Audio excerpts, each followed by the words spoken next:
Mi nombre es Teresita Rey, soy la codirectora de la revista Quehacer Educativo junto con el maestro Víctor Brindisi, que compartimos esta responsabilidad de que llegue a ustedes de la mejor forma y cada día renovada para que sirva para la lectura y la información y la formación de toda nuestra persona como maestros, ¿sí? Que no tiene solo que ver con nuestra profesionalidad, sino también, o con nuestro profesionalismo, sino especialmente con nuestro ser trabajadores, nuestro ser como trabajadores y con conciencia de pertenecer a la clase trabajadora. Y entonces hoy vamos a hablar con Víctor Brindisi, con el maestro, todos le decimos Cholo, desde siempre, y bueno, vamos a conversar con él porque él tiene un acervo de recuerdos invaluables que no podemos dejar de dar a conocer a todos los compañeros del país. Así que buenos días y adelante.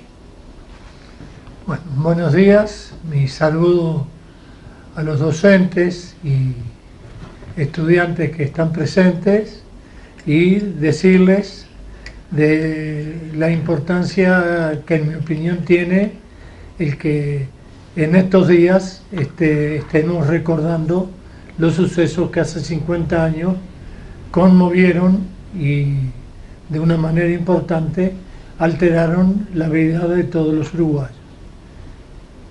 En junio comienza un proceso que no es de junio, sino que viene de años anteriores, en el cual tendríamos que marcar una cosa que para nosotros es muy importante, que es la unificación de la clase trabajadora.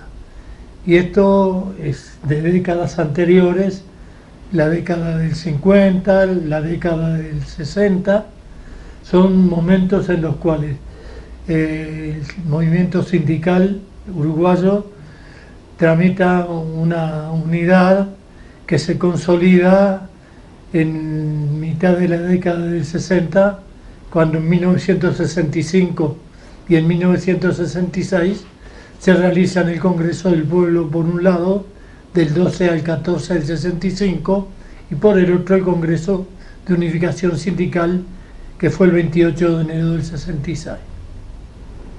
Los maestros no formábamos parte del movimiento sindical porque teníamos la creencia de que éramos como una categoría especial. Profesionales. El hecho de que los maestros tuviéramos una preparación laboral académica, la idea de que la educación era un proceso muy importante, nos daba la sensación de que éramos un tema aparte de los conflictos y de las cosas. La vida nos demostró que no era así, y ya en el 65 y 66, si bien no estaba, tuvimos algunos compañeros que trabajábamos en Montevideo y en el orden nacional en la Federación Uruguaya del Magisterio, contacto con el movimiento sindical, y entonces en esos eventos participábamos. Yo participé en el movimiento de unificación en el Congreso del Pueblo porque creíamos que era una obligación y no una razón de no ser. Una cosa, Cholo, la FUN, ¿desde cuándo existía? Bueno, la FUN nació en el año 45. Bien. Esa década es muy importante, no solo por el nacimiento de la FUN, sino por algunos acontecimientos que también en el orden de la educación son fundamentales. Recordemos un programa de educación rural de una alta calidad y las reuniones que llevó adelante todo ese proceso, que también ayudó a consolidar al magisterio del interior sobre una acción más decidida en cuanto a las necesidades que tenía la educación.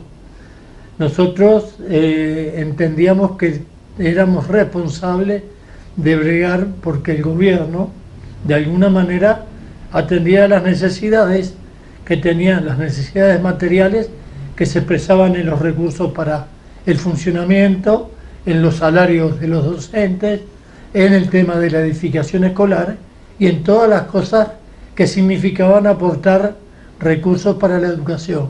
esos recursos muchas veces eran negados o no destinados porque el gobierno entendía que había otras prioridades distintas o más importantes que la de la educación.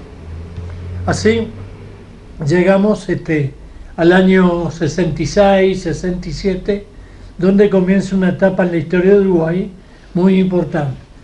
La muerte del general Gestido, electo presidente en forma democrática por la ciudadanía, fallece y pasa a presidir Pacheco Areco. Ahí la cosa cambia. Pacheco Areco era un político, un ciudadano con ideas de que las cosas no se hacían por el razonamiento, sino por la fuerza. Comienzan a decretarse medidas prontas de seguridad, a perseguirse al movimiento sindical, y ya en septiembre del 68 estábamos maestros entrando en la cárcel y éramos realmente llevados a cuarteles y se nos detenía para evitar que el magisterio pudiera organizar su movimiento.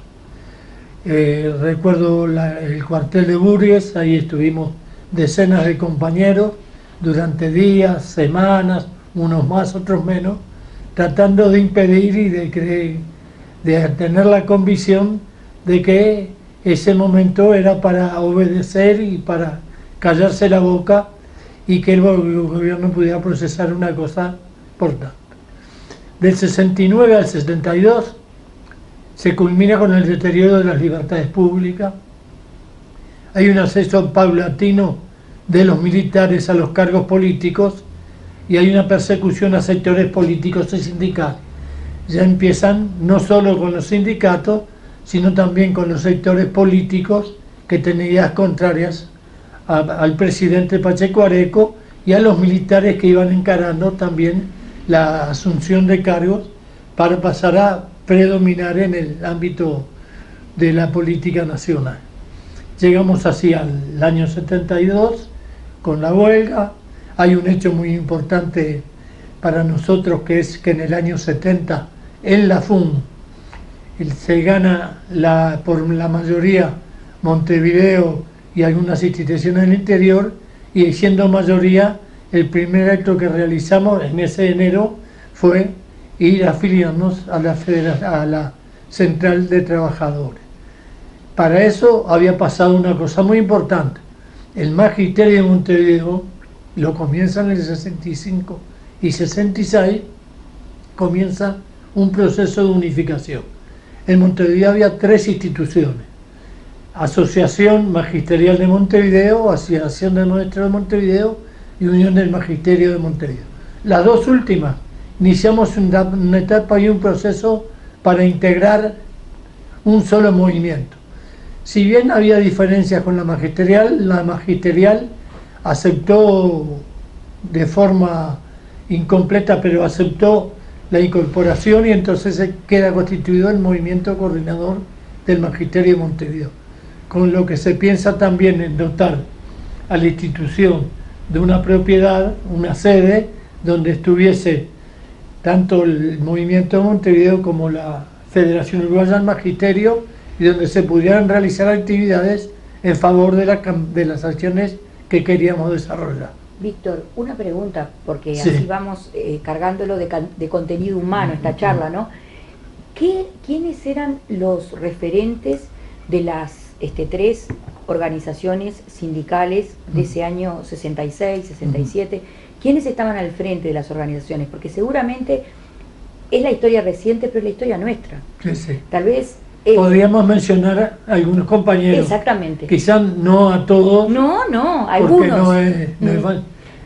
La magisterial de Montevideo, desde Américo López, desde Marcos Díaz, desde algunas otras compañeras que también trabajaban ahí, formaban parte de la dirección.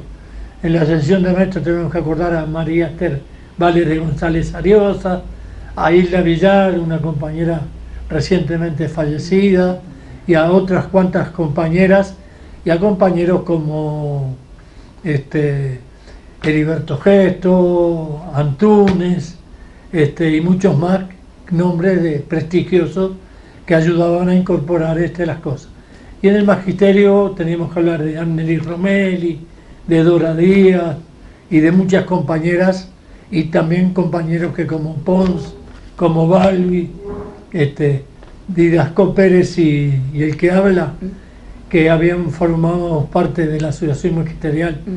Nos integramos en la Unión del Magisterio cuando hubo un hecho muy importante, que fue la adhesión del movimiento de magisterio, unión y asociación, en lo que se llamó un movimiento de apoyo a la Revolución Cubana y a la educación cubana, donde fundamentalmente unos cuantos maestros rurales que tuvieron una actuación muy destacada y muy importante, algunos de ellos visitando la isla y trayendo los aspectos positivos que tenía esa revolución, en cuanto luchando contra el imperialismo y luchando contra miles de dificultades, logra implantar un proceso que lleva a la liberación del poder. Un año muy difícil, el 66, la Unión Soviética, que todavía era Unión Soviética, instala cargas nucleares en Cuba, y Estados Unidos amenaza y ocupa un pedazo de la isla, tendiendo a amenazar y a contratar. Se retiran esos armamentos, pero Estados Unidos queda instalado en Guantánamo, y además queda fundamentalmente incorpora un proceso de prohibición económica, de comercialización. El bloqueo. Estados Unidos disponía a voluntad de los gobernantes latinoamericanos en su mayoría, e implantó un bloqueo económico en Europa y contra Cuba, que le produjo un mal económico tremendo, que lo ubicó en condiciones muy difíciles. Que persiste hasta hoy, ¿no? Seguro, que persiste lamentablemente, y que sigue golpeando al país. Al país. ¿Qué fue lo que causó la huelga del 73? ¿Por qué? Sí. Bueno, primero la del 72, 72 sí, sí. Y después la del 73, que reactiva el golpe de Estado. Sí, pero sí, la del sí, 72 claro. fue muy importante. Claro. La del 72 es una huelga de los docentes, Sí. porque es contra el proyecto de ley que motivaba el ministro Sanguinetti, con la intención de pasar a un gobierno más politizado y en manos de políticos que no tenían nada que ver con la educación, sino que tenían que ver en muchos casos con el ejército y con otras funciones que también iban en contra de los procesos democráticos. Es así que entonces se hace la huelga, se defiende hasta fin de año la defensa contra la ley, pero finalmente, terminado el año y en vacaciones, se impone y se implanta la ley.